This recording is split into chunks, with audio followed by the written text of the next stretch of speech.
20 octobre 2019, quart de finale de la Coupe du Monde au Japon. La France affronte le Pays de Galles. Les Bleus sont survoltés, bien décidés à en découdre. Dès la 5e minute, le puissant Sébastien Vahamaina enfonce la défense galloise pour ouvrir le score. Premier essai. Romain Ntamak et Antoine Dupont, encore novices dans l'arène mondiale, jouent comme s'ils y étaient depuis toujours, sans complexe, sans peur. Ils disputent leur première Coupe du Monde. 3 minutes plus tard, les Français, en pleine confiance, relancent à 25 mètres de leur propre ligne. Virimi Vakatawa sort un crochet dont il a le secret, puis d'un offload magistral trouve Ntamak dans l'intervalle. Une passe pour Dupont, le ministre de l'Intérieur, et Charles Olivon s'envole dans l'embut gallois. 12-0. 9 minutes de jeu et la France mène déjà la danse. Le match est intense, un vrai choc de titans. Les Gallois tentent de suivre, mais chaque fois ils accusent un coup de retard. Romain Ntamak, sur un ballon rapide, voit l'absence de couverture et ajuste un magnifique jeu au pied rasant dans le dos de la défense. Penaud récupère le ballon de façon acrobatique et sauve la touche. La bande à Penaud semble maîtriser parfaitement son sujet. Des amants féroces et des trois quarts rapides. À la 30e minute, les trois quarts enfoncent le clou pour prendre le score. 19-10. La France mène 19-10. Tout semble parfaitement maîtrisé. Au retour des vestiaires, les choses basculent. À 5 mètres de l'embut gallois, les Bleus sont en position de tuer le match. Un ballon porté qui avance. Le colosse français Sébastien Vahamaina craque. D'un coup de coude dans la tête d'un Gallois, il se condamne et laisse les siens à 14. Carton rouge. Les Français tiennent jusqu'à la 74e minute avant de céder sur un essai litigieux. Une nouvelle fois, un en avant passé inaperçu brise leurs espoirs.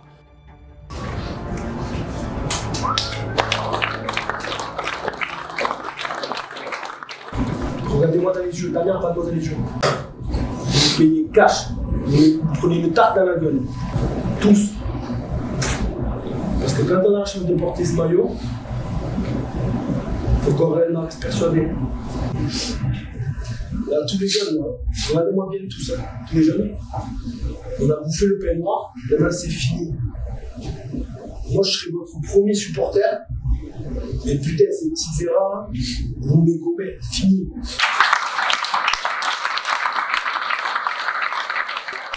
Le rêve s'effondre, mais un autre commence, celui de l'ère Galtier.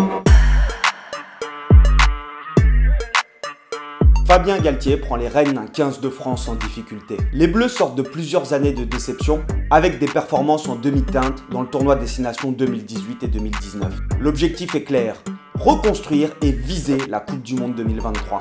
Pour cela, Galtier va effectuer une révolution de fond en comble. Les chantiers sont énormes. Renouveler l'effectif, structurer une défense solide, redonner confiance aux supporters. Voilà, un petit peu déçu, un petit peu énervé aussi parce que c'est un match qu'on aurait pu gagner. J'ai presque envie de pleurer, mais bon, la vie continue de tourner. Je joue sur une erreur, un carton rouge, et comme quoi on peut vraiment pas à ce niveau se permettre la moindre erreur, quoi. Et ça commence par des changements radicaux. À la clé, une communication inédite et un suivi du 15 de France au quotidien. Le staff s'étoffe, notamment avec Shaun Edwards, le maître de la défense galloise, réputé pour sa rigueur sans faille. Je pense que nous pouvons continuer. C'est bon pour le futur. Fabien Galtier dispose de moyens inédits pour le 15 de France. Il a 42 joueurs à disposition pendant le tournoi Destination. Il va avoir des conditions d'entraînement réelles pour performer. Ce nouveau chapitre de l'équipe de France débute par un véritable choc. L'ouverture des 6 nations contre les Anglais au Stade de France. Les Anglais, récemment vice-champions du monde, sont donnés favoris. Mais les Bleus ont une revanche à prendre. On est serein, on sait qu'on est fort, on sait. On n'a pas parlé d'eux, tout le monde nous a parlé d'eux. Nous, on n'en a pas parlé une seule fois entre nous dans la semaine. On n'a pas parlé une seule fois des Anglais entre nous. On est prêt, tout est préparé, tout est préparé. Il y a juste maintenant un mot pour le switch. On a encore 10 minutes pour vous vous transformer. Vous vous transformez. Quand vous êtes capable de le faire, vous l'avez déjà fait, vous vous transformez. Pendant 20 minutes, par tous les premiers. Par tous les premiers. Et après, c'est parti. Ils ne peuvent pas avoir plus faim que nous. On est chez nous, devant nos femmes, nos enfants, nos frères, tout le monde. Ils vont tous nous regarder, les gars. La France, elle nous soutient. Montrons un bon visage, agressif. On monte. Vous avez vu le ballon comme il est mouillé? Ils vont faire des manettes. Ils ne sont pas meilleurs que nous, les gars. Donc on les agresse juste ça. Après, on sait ce qu'on a à faire. Allez. 1, 2, 3 Le 2 février, le Stade de France est bouillant et l'ambiance est chaude.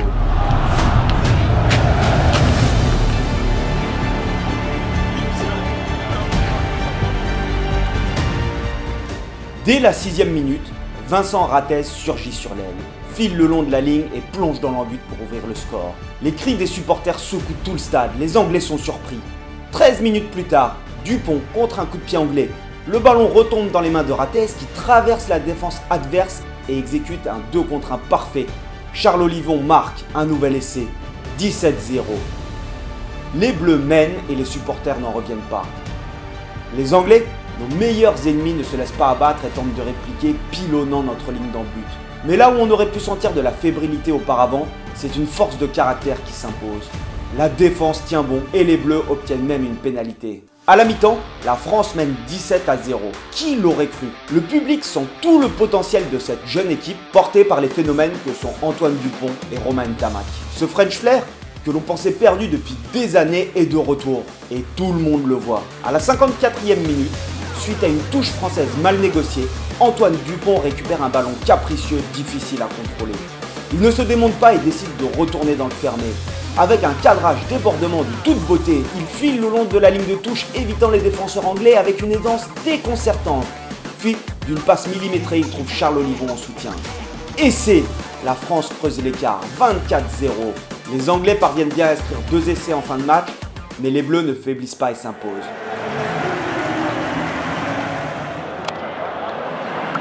Attends les gars. Par contre, on l'a gagné celui-là, mais c'est pas fini, on va juste c'est le début de l'aventure. C'est un petit moment d'être prêt. Voilà, nous étions prêts.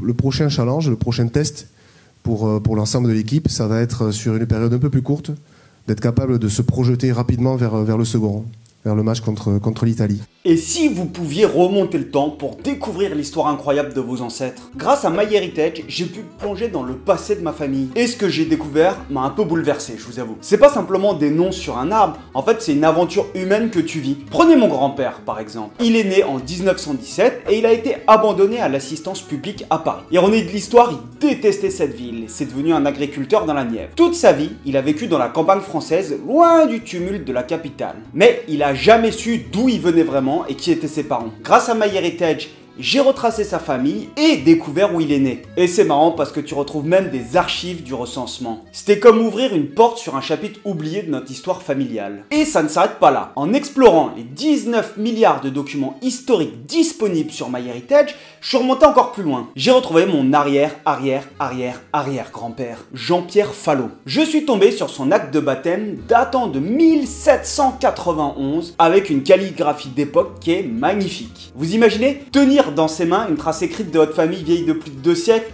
Bon, ok, c'est sur ordinateur, mais trouver ça, c'est quand même hallucinant. Et MyHeritage, ça ne se limite pas au fait de retrouver tes ancêtres et de retracer ton histoire. J'ai utilisé leurs outils pour sublimer et coloriser de vieilles photos de famille et même pour les animer. Par exemple, j'ai redonné vie à une photo de Tommy Fallot. C'est une figure historique qui s'appelle Fallot comme mon arrière-grand-père et qui partage mon nom de famille. Est-ce que c'était de la même branche? J'ai pas fait toutes les branches de descendants de Fallot, mais je pourrais m'amuser à le faire. Et j'ai pu imaginer à quoi il ressemblait en vrai. Mais c'est pas tout, j'ai fait exactement la même chose avec des vieilles photos de rugby. Voir ces visages en couleur, animés, c'est comme si l'histoire se réveillait sous vos yeux. Et la bonne nouvelle, vous pouvez faire exactement pareil pendant 14 jours gratuitement. Fouillez dans les archives, découvrez vos racines, redonnez vie à vos vieilles photos et enrichissez votre arbre généalogique. Alors qu'est-ce que vous attendez pour partir à la découverte de votre propre histoire? Le lien, il est en description. Essayez et partagez avec moi vos découvertes, franchement c'est bon art. T'es capable de t'y perdre, moi j'y ai passé quelques heures, je vous avoue. MyHeritage, vous l'avez compris, c'est le partenaire de cette vidéo. Ça coûte rien d'aller essayer et franchement vous allez découvrir des trucs vraiment sympas et grâce à Instant Discovery, il retrouve vous-même en fait votre arbre généalogique, il vous donne des suggestions, etc. C'est juste tout simplement bluffant. Si vous donnez de la force à mes partenaires, vous me donnez de la force aussi parce que c'est eux qui m'aident à produire les vidéos. Et maintenant, replongeons-nous dans le passé de notre 15 de France. Cette victoire inattendue marque le début d'une nouvelle ère, celle de l'ère Galtier. Il s'appuie notamment sur une défense redoutable. Dans ce match, 194 plaquages, dont 23 réalisés par le guerrier Bernard Leroux. La France annonce la couleur. Ici, on défend et on défend fort. Chaque joueur est prêt à tout pour protéger la ligne. Et le message est clair pour le reste du tournoi. La France enchaîne ensuite avec une victoire sans appel contre l'Italie, démontrant la solidité de ce nouveau groupe. Mais le vrai test qui les attend est à Cardiff, face au Pays de Galles, ceux qui nous ont battus quelques mois plus tôt en quart de finale. C'est un match sous tension, dans un Principality Stadium chauffé à blanc, où chaque action rappelle le quart de finale de 2019. Il y a 2 ans, on était tous sur notre canapé à regarder ce match avec une bière à la main. Aujourd'hui, on est premier du classement et on va rentrer sur cette pelouse pour défier les Gallois. On n'a rien à perdre, les gars. On n'a strictement rien à perdre. Dès la 6e minute, Romain Ntamak envoie une chandelle millimétrée et Teddy Thomas se lance dans un duel aérien. Le ballon échappe aux Gallois et retombe directement dans les mains d'Anthony Boutier qui profite du rebond pour filer en terre promise. Premier essai de la partie. Les Bleus sont dans le match et ne comptent rien lâcher. L'intensité est à son comble, mais les Français sont en feu. Boutier, avec un crochet dévastateur suivi d'un off-load parfait, met Virimi Vakatawa dans l'intervalle. Les passes après contact s'enchaînent, le ballon vit et l'équipe avance. Près de la ligne d'en but, Romain Ntamak tente une transversale au pied pour Fickou qui marque. Malheureusement, l'essai est refusé pour un en avant lors de la réception. Mais les Français ne se laissent pas décourager. Porté par des avants dominants, Willem C fait parler sa puissance avec un cadrage percussion implacable et marque le deuxième essai. À la mi-temps, les Bleus mènent 17-9. On assiste à un véritable match de rugby et la France régale. Après 10 ans de jeu morose, ce 15 de France fait enfin vibrer. Les joueurs sont enthousiasmants et le jeu, offensif et créatif, nous rappelle les grandes heures du French Flair. Les Gallois, au retour des Oranges, reviennent avec une intensité décuplée et remontent au score. La France est sous pression, mais c'est sans compter sur le flair de Ntamak. Sur une action défavorable, il lit parfaitement le jeu et intercepte une passe galloise. Il file à l'essai, laissant les défenseurs dans son sillage, puis se charge lui-même de la transformation. Dans la foulée, il passe une pénalité supplémentaire et la France reprend les devants, 27-23. Sur la dernière action du match, Nick Tompkins transperce la défense française et s'engouffre au centre du terrain. Il fonce, mais Camille Chat, notre talonneur, se replie à toute vitesse, plonge dans le ruck et conteste le ballon. Pénalité pour la France. Le coup de sifflet final retentit et les Bleus l'emportent.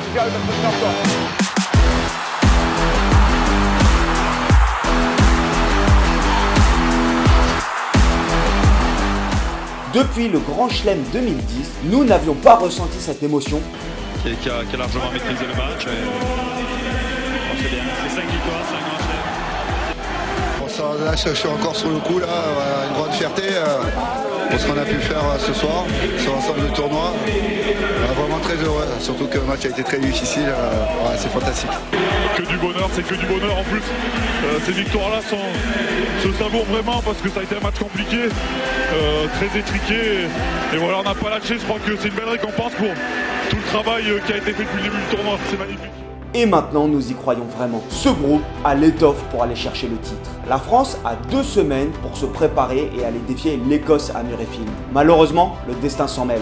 Juste avant la mi-temps, alors que les Bleus sont proches de l'embut écossais, notre pilier droit Mohamed Awas craque et assène un coup de poing à un Écossais. Carton rouge immédiat. Ces problèmes de discipline, que l'on pensait enfin régler, refont surface au pire moment. Menés 28-10 à 5 minutes de la fin, nous savons que nous ne gagnerons pas le Grand Chelem cette année.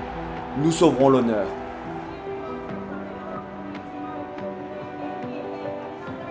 La victoire contre l'Irlande ne suffit pas pour gagner le tournoi. Malgré un classement égal aux Anglais, ils s'imposent au goal average. Une fin amère, mais le groupe progresse. Arrive alors la Coupe d'automne des Nations. En phase de poule, après le forfait des Fidji, la France prend sa revanche à Murrayfield contre l'Écosse, puis bat l'Italie, décrochant une place en finale contre l'Angleterre à Twickenham. Mais un obstacle majeur se dresse. L'accord entre la FFR et les clubs prévoit un nombre limité de matchs pour les internationaux afin de ménager les effectifs. En pleine période de Covid, la France doit affronter les Anglais sans plusieurs de ses titulaires. Dupont, Ntamak, Marchand, Leroux, Aldrit, Olivon, Fickou et Vakatawa atteignent tous la limite de 3 matchs. La presse anglaise qualifie ce match de farce. Tout le monde pense que le match est joué d'avance. La jeune garde française, composée de joueurs jusqu'alors inconnus, va réaliser une performance incroyable. Mais ce n'est pas la défaite annoncée. En additionnant les sélections de chaque joueur aligné ce jour-là, on atteint à peine 68 cas, dont 30 pour le seul et unique Brice Dulin. Ce match voit l'émergence de nouveaux talents qui vont marquer l'ère Galtier. La paire de centre avec Dantier et Moefana, Gabin Villiers qui fait des ravages à l'aile, le 3e ligne Cameron Woki, l'inépuisable Anthony Jelonche et Mathieu Jalibert à l'ouverture, épaulé par un certain Peato Mobaka et Pierre Bourgarit en première ligne. Contre toute attente, les Bleus arrachent une prolongation. Owen Farrell, habituellement si précis, enchaîne les erreurs au pied avec 4 échecs. La tension est à son comble. Finalement, les Anglais l'emportent de justesse 22-19, mais la jeune génération a surpris et conquis. Ceux qui s'attendaient à un fiasco sont impressionnés et la France clôt cette année avec 6 victoires, 1 nul et une seule défaite contre l'Écosse. La promesse est là, le 15 de France est solide, prêt à en découdre dans le prochain tournoi Destination.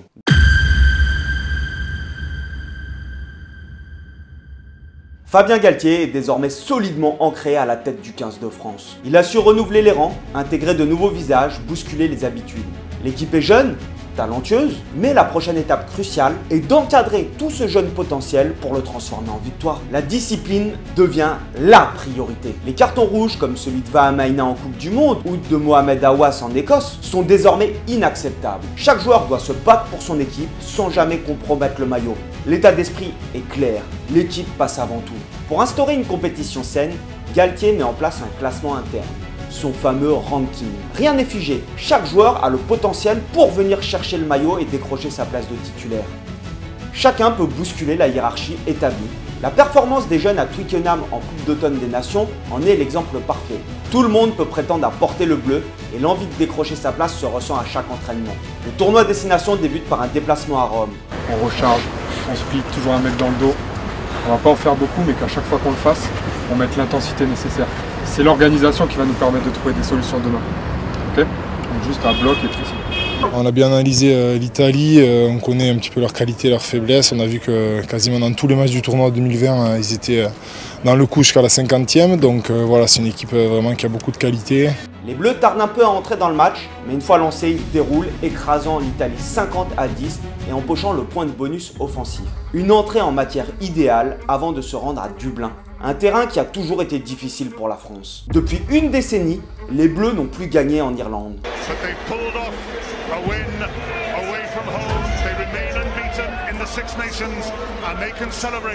Leur dernière victoire remonte à 2011, quand William Servat était encore joueur. Le souvenir de défaites douloureuses plane encore. Mais cette fois, le contexte est différent. Le 15 du trèfle n'a plus la même fraîcheur et leur chef d'orchestre, Jonathan Sexton, manque à l'appel. Est-ce que c'est une bonne ou une mauvaise nouvelle finalement, le forfait de Jonathan Sexton et la titularisation de Billy Burns? Déjà, il faut avoir une pensée pour Jonathan, que je viens de croiser dans le couloir. C'est un sacré compétiteur. Et je pense que c'est d'abord dur pour lui. Il a tout fait pour jouer, mais il avait encore mal à la tête, il m'a dit jeudi. Aujourd'hui, qu'est-ce qu'il faudra privilégier, la patience ou l'audace? Les deux. Il faut mélanger tout ça. Patience, c'est très juste, et audace parce qu'on en aura besoin aussi. La France présente une équipe jeune, affamée et résolument ambitieuse. Gabin Villière, explosif, prend position sur une aile, tandis que Damien Penaud, en grande forme, occupe l'autre. Le groupe est plus soudé que jamais, renforcé par des défis récents, et tous sentent que cette année, l'exploit est possible. Le match est très intense comme nous nous y attendons. À la 29e minute, Mathieu Jalibert, sur un magnifique crochet intérieur, retrouve Marchand, puis le ministre de l'Intérieur. La balle passe de main en main, puis le jeu rebondit pour permettre à Charles Olivon de marquer. La France, devant à la mi-temps, va réussir à alourdir la marque par l'intermédiaire de Damien Penaud, un peu avant la moitié de la seconde mi-temps. Nous menons 15-3 en Irlande, c'est incroyable. 3 minutes plus tard, sur une touche irlandaise sur nos 22 mètres, Charles Olivon contre le ballon. Un rebond malheureux empêche Dupont de s'en saisir et Keller, le talonneur irlandais, file aplatir. 10-15. Après une nouvelle pénalité 13-15, nous sommes à portée d'une pénalité ou d'un drop. Nous ne devons pas craquer. Il faut apprendre à gagner des matchs comme cela. La fin est irrespirable. Les Français défendent fort et font reculer les Irlandais sans se mettre à la faute. Antoine Dupont va réussir à contester le ballon. Victoire de la France. Le match, voilà, c'est des bonheurs qu'on aime avoir. C'est énormément de fierté, énormément de plaisir, du bonheur quoi, tout simplement. C'était un match d'hommes et je crois qu'on est vraiment très heureux pour ce groupe, pour nos supporters, pour la France entière. Donc vraiment. À un moment, on a senti que peut-être on pouvait se le rendre un peu plus facile, mais en face, il y avait une équipe irlandaise qui n'a rien lâché jusqu'à la fin. Les années en sélection, ça n'a pas toujours été rose, donc là, on savoure. Voilà, c'est une étape supplémentaire. On est loin d'être au bout et satisfait, rassasié, on va dire, mais voilà, ça fait du bien. Et puis, étape par étape, on va construire tout ça. Le prochain match sera la réception des Écossais. En raison d'un grand nombre de cas Covid dans le 15 de France, le match sera finalement reporté. Nous passerons directement pour un match contre les Anglais à Twickenham, une revanche de la finale d'Autumn Cup. Bien sûr, on a un objectif à court terme, à savoir la préparation stratégique du match face à l'Angleterre, mais aussi c'est une réflexion de fond que l'on veut avec les joueurs, c'est les amener aussi à être maîtres du projet et à correspondre avec nous sur la stratégie et à être en permanence connectés avec l'encadrement technique. Les Français entrent sur le terrain de Twickenham sans complexe, sûrs de leur rugby. Dès la première minute, Virimi Vakatawa sert Teddy Thomas d'une passe sur le pas, le lançant pour le premier essai tricolore. La France frappe vite et fort, prenant les Anglais par surprise. Mais ces derniers, jamais en manque de répondants, répliquent 9 minutes plus tard, montrant que ce crunch ne sera pas une partie de plaisir. Le projet France commence pourtant à se voir sur le terrain. Les Français jouent de façon fluide et précise, exploitant chaque lancement de jeu. À la 30e minute, une combinaison parfaitement rodée sur touche permet à Jalibert de percer la défense anglaise. Il passe à Damien Penaud qui file marquer son 8e essai en bleu. Les Bleus mènent 17-13 à la pause. En seconde période, les Français dominent. Jalibert, en feu, enchaîne les actions décisives et à la 75e minute, ils tiennent encore le score. Mais c'est sans compter sur Maro Itoje, le colosse anglais, qui, sur une charge puissante, vient détruire les espoirs de victoire tricolore. La puissance anglaise l'emporte finalement, stoppant l'ascension française sur le chemin du Grand Chelem. Mais le tournoi n'est pas terminé. Et lors de la journée suivante, c'est le Pays de Galles qui débarque au Stade de France. Ils viennent pour tenter de décrocher le Grand Chelem. Le match est spectaculaire, un véritable affrontement où chaque équipe répond coup pour coup, chaque plaquage est un défi, chaque essai un combat gagné. Les Diables Rouges finissent par prendre l'avantage, menant 30-20 sur notre pelouse. Puis le pire se produit. Willem C, dans un moment de frustration, effectue un déblayage brutal, plongeant sur un Gallois au sol. Carton rouge pour la France. Nos démons reviennent. Mais impossible n'est pas français. Antoine Dupont et Charles Olivon relancent l'équipe avec un essai, malheureusement refusé.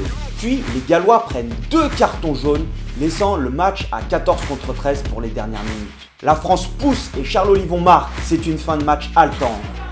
Et le ballon qui va sortir avec Serein. Il fait du bien Serein, il éjecte rapidement. Camille Chat, la cellule de joueurs qui déblaye. C'est fabuleux ce que font les Français. Le ballon de nouveau, Charles Olivon en pivot. C'est pas possible, c'est pas possible. Ficou. Du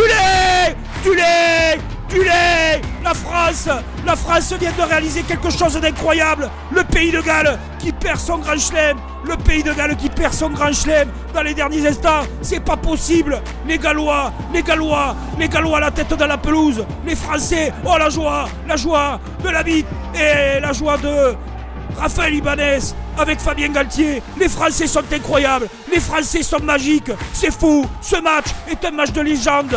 Un match de légende. Bernard Laporte, le président de la Fédération française, lui aussi n'en revient pas. C'est fou, c'est cruel, c'est dur pour les Gallois, c'est terrible. Même Vakatawa n'en croit pas ses yeux. C'est ce sport-là pour les émotions, de toute façon. Et je crois qu'aujourd'hui, on a été servi. On est à 14 pendant 25 minutes, je crois. Et il nous fallait 2 essais, donc voilà, je crois que ça s'est joué dans la tête, comme souvent. Des matchs de ce niveau-là, c'est celui qui lâche en premier. On parle souvent d'endurance mentale, mais là, je crois que c'est vraiment le cas.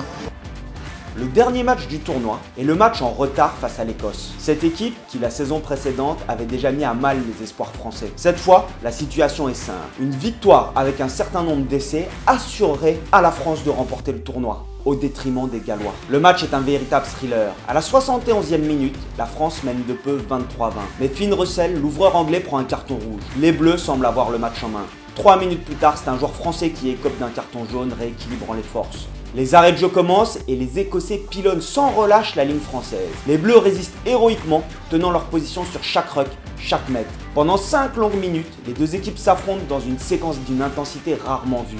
Mais sur une passe étirée de 25 mètres, l'ouvreur écossais Adam Hastings trouve Van der Merwe qui aplatit à la 87e minute. L'Écosse l'emporte 27-23 au Stade de France. On peut retenir qu'il n'y a pas un seul match facile. Le scénario de ce match, la défaite bien sûr.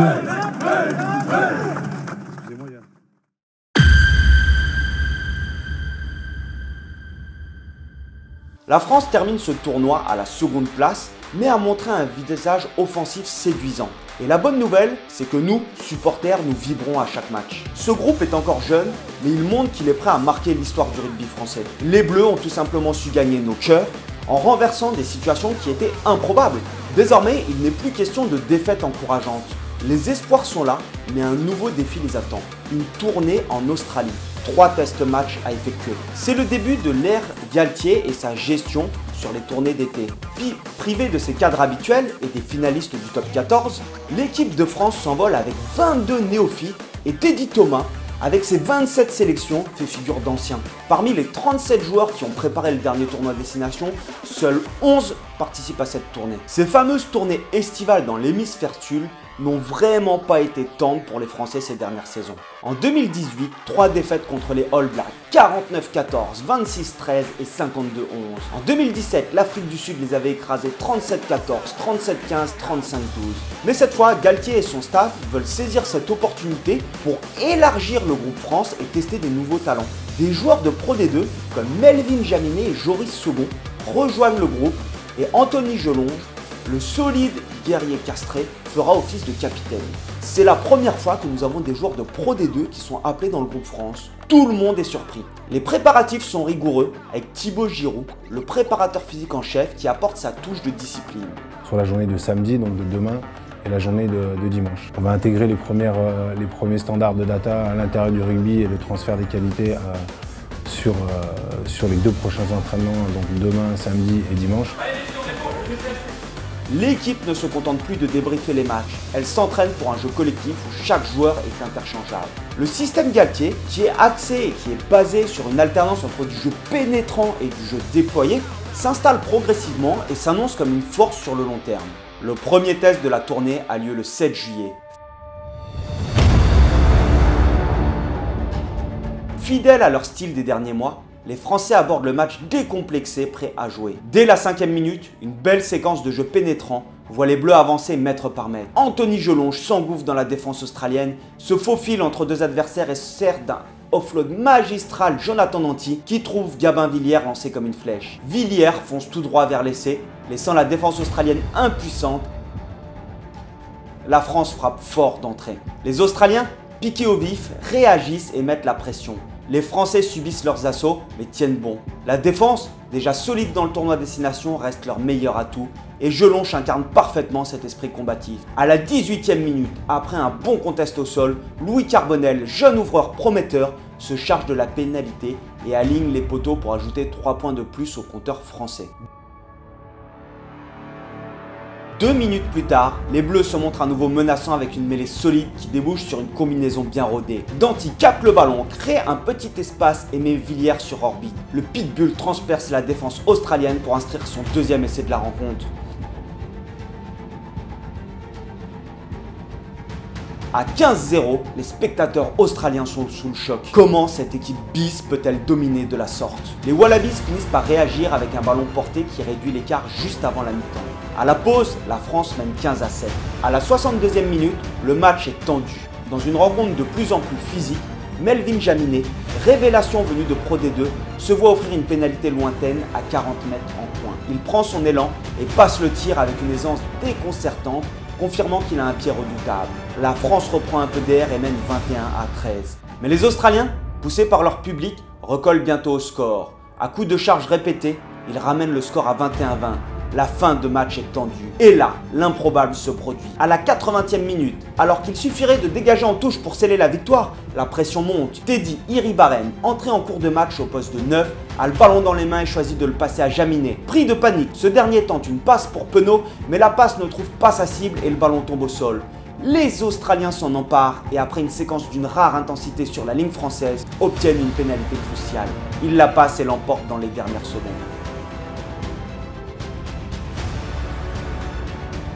C'est une fin cruelle pour ce jeune 15 de France, mais une étape aussi nécessaire pour un groupe toujours en construction. C'est difficile à accepter parce que c'est une fin cruelle. Je pense que c'est le manque de maîtrise sur la fin qui fait qu'on perd le match et je suis assez déçu sur ça. C'est toujours pareil, quand tu loupes de peu ce que tu attendais depuis longtemps, bah, il te tarde qu'une chose, c'est de remettre les couverts et d'y retourner vite mardi pour enfin décrocher ce qu'on souhaite. Pas le temps pour la complaisance. Il reste 2 test matchs pour tenter de remporter la série. Direction Melbourne pour le second match. Sur le premier, un joueur s'est particulièrement illustré et a gagné sa place de titulaire en 3e ligne. Cameron Woki, le jeune talent de l'UBB.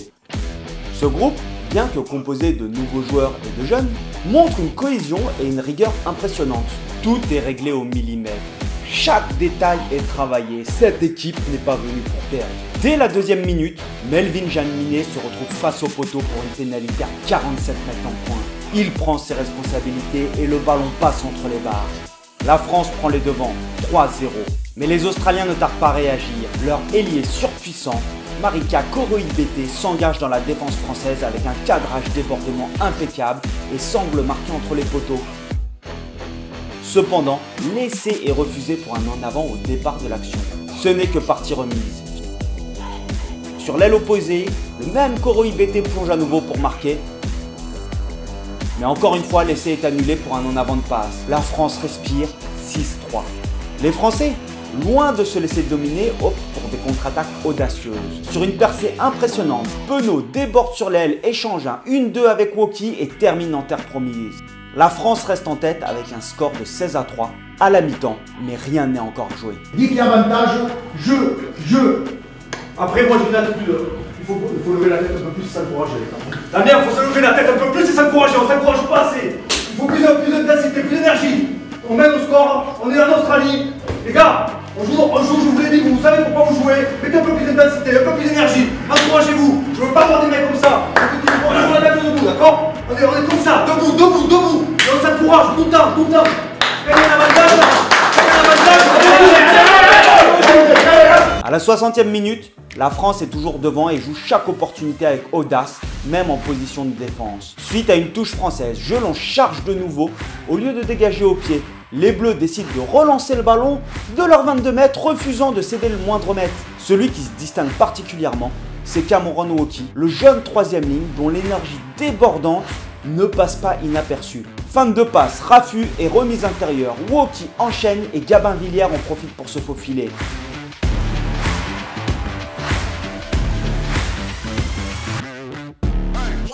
Sur la pénalité qui suit, Jaminet ne tremble pas et porte le score à 25-16. Il reste 10 minutes à tenir. Mais les Australiens ont une particularité. Ils sont depuis quelques années des experts dans l'animation autour des rucks. Ils réussissent à trouver une faille et franchissent la ligne, revenant à seulement 2 points. À la 76e minute, ils repassent même devant grâce à une pénalité. L'issue semble cruelle. Perdre un second test à quelques erreurs serait dur à avaler, d'autant que l'équipe a mérité cette victoire par son courage et sa ténacité. Les Bleus obtiennent alors une mêlée dans les 40 mètres australiens. Ils la jouent avec force et détermination, ils désossent littéralement le pack australien. Jaminet, fidèle à sa précision, ne laisse pas passer l'occasion. 28-26 pour la France. 3 minutes à tenir. Les dernières minutes sont intenses. L'Australie se retrouve en possession dans le camp français et le public retient son souffle. À 1 minute de la fin, alors que tout peut basculer, Sékou Makalou, polyvalent joueur du Stade français, se jette sur le ballon dans un ruck et parvient à le gratter. Il obtient la pénalité décisive qui scelle la victoire des Bleus. C'est un exploit historique. Cela faisait 31 ans que la France n'avait pas gagné en Australie.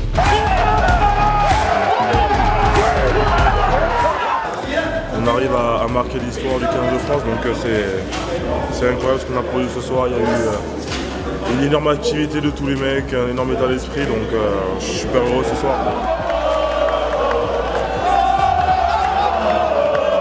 Mais l'aventure n'est pas terminée, la série n'est pas gagnée, on est à 1 partout. Tout va se jouer dans la dernière rencontre à Brisbane. Portés par leur exploit, se préparent à l'ultime défi. Ils savent maintenant qu'ils peuvent rivaliser avec les plus grandes nations du rugby mondial. La tension est à son comble à ce moment-là et cette jeune garde française, elle sait qu'elle est en capacité de réaliser un exploit que personne n'attendait, de faire quelque chose de grand. Les joueurs, ils se préparent pour ce dernier match comme pour une finale. Ce serait tout simplement extraordinaire qu'une équipe bis sur laquelle personne ne misait réussissent à remporter cette tournée. Ça fait maintenant un mois qu'on est là, ça fait bizarre de se dire que c'est le dernier entraînement, mais on a tous hâte d'être à 2 mains et on a tous hâte d'être à ce match, à ce dernier match, à ce 3e test pour cette finale. Et on va tout faire pour aller chercher cette victoire. On ne nous attendait pas à ce niveau-là, mais franchement, nous, on a tous faim de cette dernière victoire. On a tous le même objectif en tête, gagner ce dernier 3e match et après la tournée sera vraiment réussie. Le projet de Galtier commence à porter ses fruits, un petit peu à l'image de ce que les Springboks ont fait en 2019. Ils avaient réussi à créer 2 squads et même pour jouer le Four Nations, ils avaient envoyé une équipe en Nouvelle-Zélande et une équipe en Argentine. Donc il y avait vraiment 2 équipes distinctes et on sent que Galtier il s'inspire de ça pour élargir son groupe.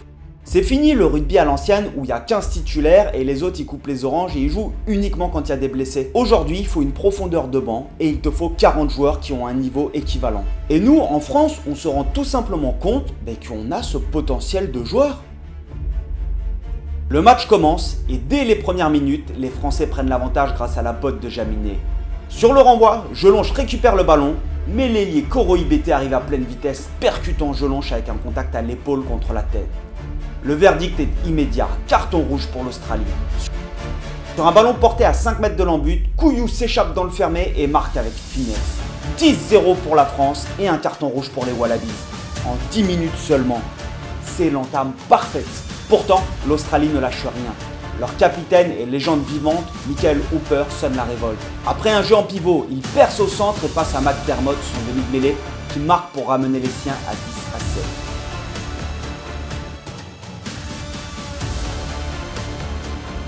Une interception de Noah Lolesio leur permet même de prendre l'avantage. Mais la jeune garde tricolore ne faiblit pas. Cameron Woki, plein de malice et de talent, réduit la marge en exécutant une feinte de passe suivie d'un plongeon spectaculaire par-dessus le ruck.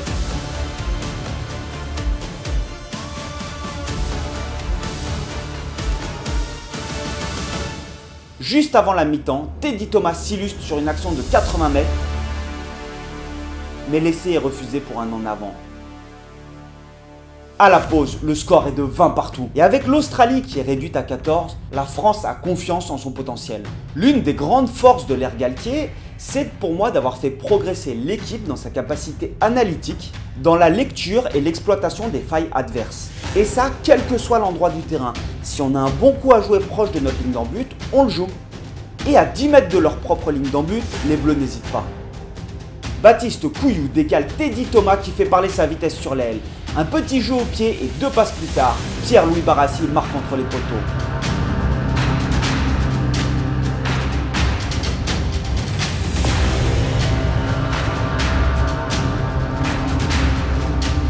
Les Australiens ne se laissent pas impressionner. Daniel Atupu, pilier droit monstrueux, se ferait un chemin et égalise.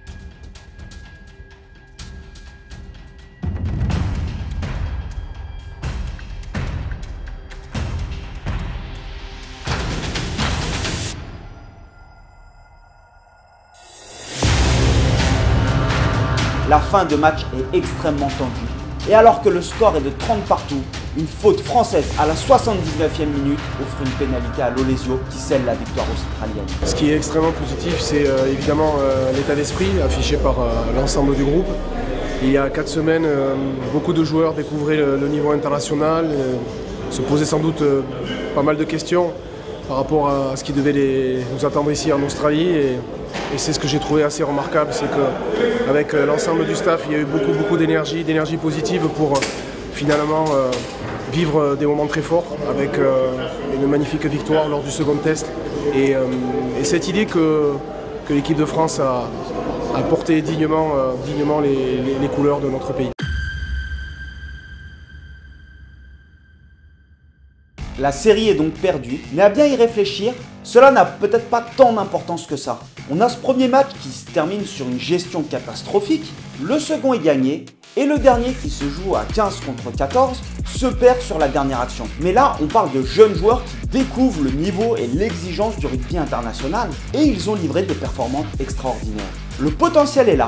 Tout le monde en a conscience et ce n'est qu'une question de temps avant que les résultats n'arrivent. Mais au-delà des performances sur le terrain, le staff de Galtier s'attelle à 2 autres chantiers. Le premier consiste à reconquérir le cœur du rugby amateur français. Fabien et son équipe s'entraînent maintenant à entraîner. Ils passent dans des clubs amateurs pour entraîner des joueurs amateurs et s'entraîner à entraîner tout simplement. Ils partagent leur savoir et leur passion avec des joueurs de l'ombre tout simplement. Imaginez-vous les entraîneurs du 15 de France qui débarquent dans votre petit club de fédéral ou de série pour vous proposer un entraînement. Je pense que la présence aux entraînements n'aura jamais été aussi élevée que s'ils viennent.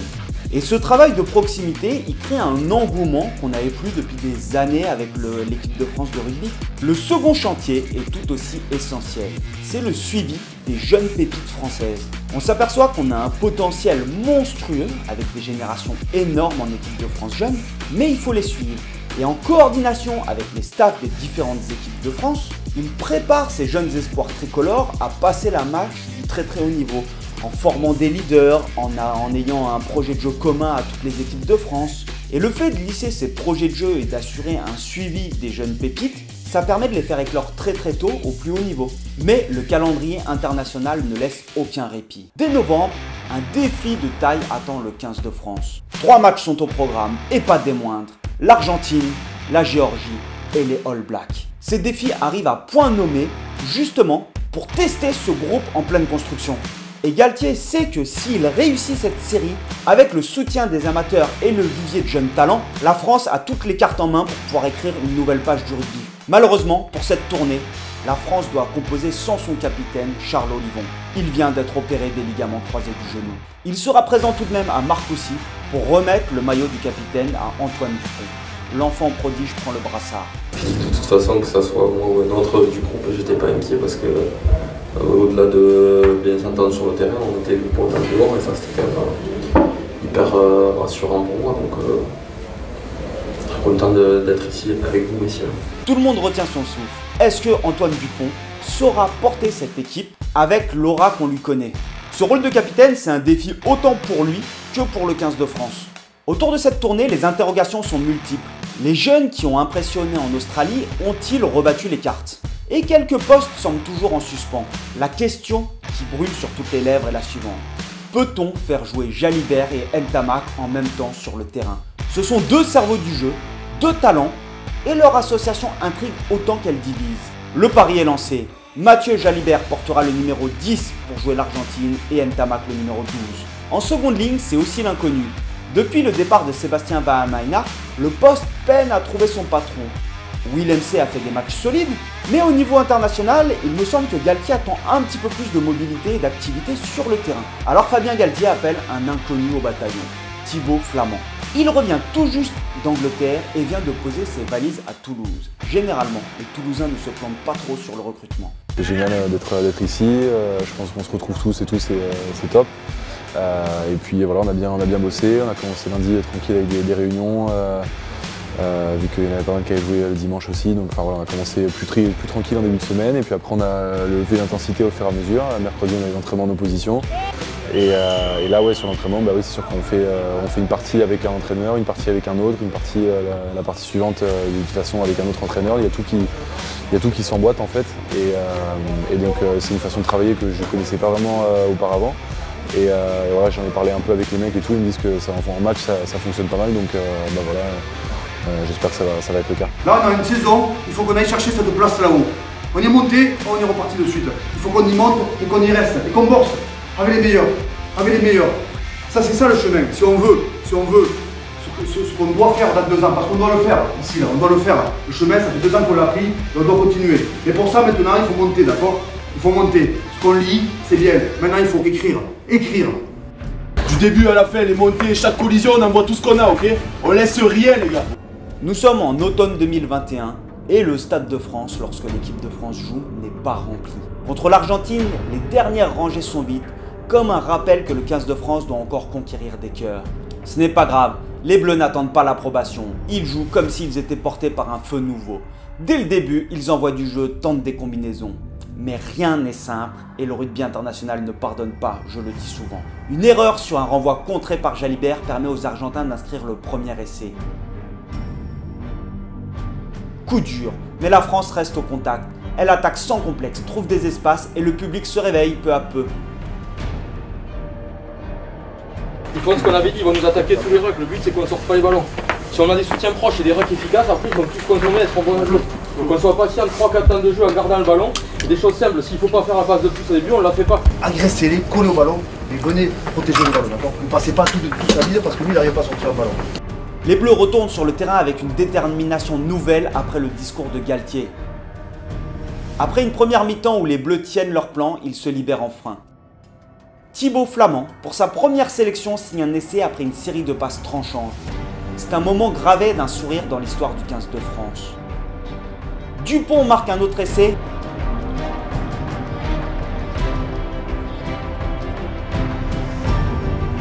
Mais il sera malheureusement refusé. Cela n'arrête pas les Bleus qui continuent de se battre. Movaka conclut une superbe action offensive avec un essai. l'équipe de France prend le dessus sur l'Argentine avec un style de jeu déployé et pénétrant qui fait vibrer le public.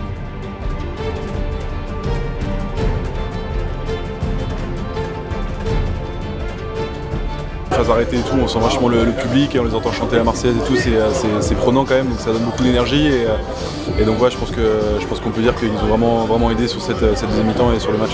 Dans les intentions et l'état d'esprit, franchement c'était hyper bien, du début à la fin on se ressaisit bien, mais juste qu'on soit conscient de la marge qu'on a, on est à 50% de ce qu'on peut faire et sur les matchs qui arrivent, juste qu'on soit conscient de ça à chaque fois qu'on s'entraîne. La satisfaction et l'émotion de sa première sélection qui est ponctuée d'un essai est palpable. Et c'est beau. La semaine suivante, pour la réception de la Géorgie, Galtier reconduit cette charnière avec 9-10 Antoine Dupont et Mathieu Jalibert et Ntamak en 12. Le duo a encore besoin de se roder et ce n'est pas sur un seul match qu'on peut juger. Malgré son bel essai, cède sa place et c'est Cameron Woki, jusque la 3e ligne, qui va basculer en seconde ligne. Galtier annonce la couleur, il veut de la mobilité en seconde ligne. La France passe sans encombre contre la Géorgie, mais dans toutes les têtes, un seul match domine les pensées. La Nouvelle-Zélande, bête noire de la France. 14 revers consécutifs. La dernière victoire contre les All Blacks remonte à 2009. 12 années de défaite face à une équipe qui incarne l'élite du rugby. Mais Galtier et son équipe n'avancent pas dans le noir. Ils scrutent, ils analysent. Ce que les Bleus montrent en match, c'est le fruit de longues sessions de travail minutieux. Galtier le répète souvent, tout est dans les datas. Chaque point faible des All Blacks est décrypté, chaque position française calibrée pour cet affrontement. Les Bleus sont prêts et la ferveur est à son comble. Pour cette occasion, dans la semaine précédente, ils vont rencontrer des têtes connues. Emmanuel Macron et Jean Dujardin.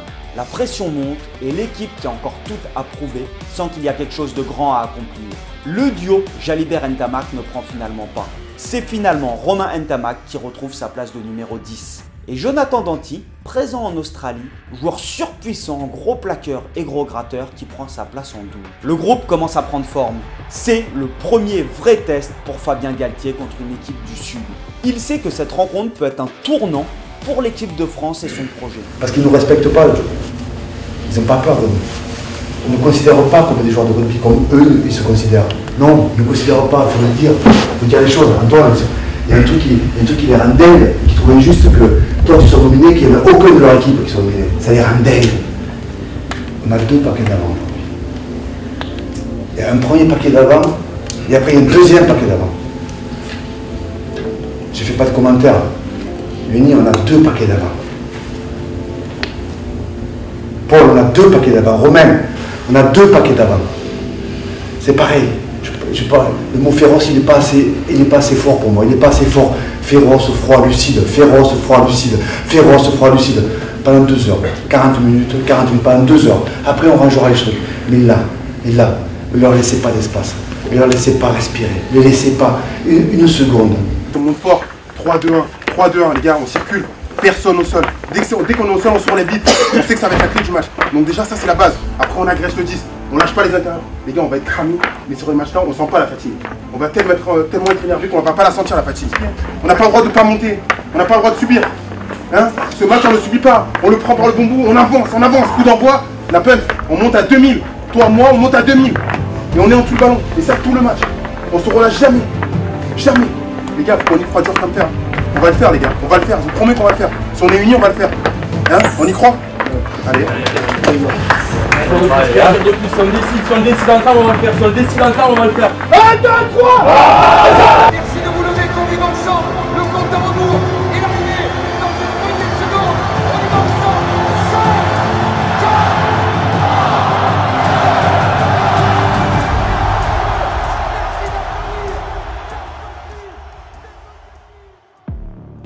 Dès l'entame, après une touche magistralement captée par Woki, le pack français enfonce les Blacks dans leur embut. C'est comme un avertissement. La France n'est pas là pour jouer petit bras. Ce match, c'est leur moment. Et dès les premières minutes, ils imposent un rythme que peu d'équipes osent imposer à la Nouvelle-Zélande. 8 minutes plus tard, avec ce jeu pénétrant et dévastateur, les Français doublent la mise. 17-6. La France est en train d'éteindre ses All Blacks. Et même s'ils sont peut-être en fin de saison, avec quelques absents, les Blacks restent redoutables. À la 30e minute, Movaka, encore lui, vient s'offrir un doublé. C'est un coup de tonnerre, 24-6 pour les Bleus à la mi-temps. Et la performance est tout simplement parfaite. Mais tout le monde le sait, contre la Nouvelle-Zélande, c'est le plus dur qui commence. En rugby, la mi-temps, c'est parfois ce qui va séparer une performance légendaire d'une déception amère. Le staff le sait, les joueurs le savent. Les All Blacks sont connus pour renverser des situations improbables et ne jamais s'avouer vaincus. Alors, dans le vestiaire français, le discours est clair, ne rien lâcher, ne pas céder 1 centimètre. Les pénalités qu'on leur a données entre les 22 et les 22, les gars, c'est gratos. C'est gratos. Ils vont se mettre à jouer dans leur temps, dans leur occupation. Ils vont commencer à avoir la pression. On leur a donné des pénalités gratos. On le droit de faire, c'est que le début. Donc il n'y a pas de c'est bien, on continue, c'est pas bien.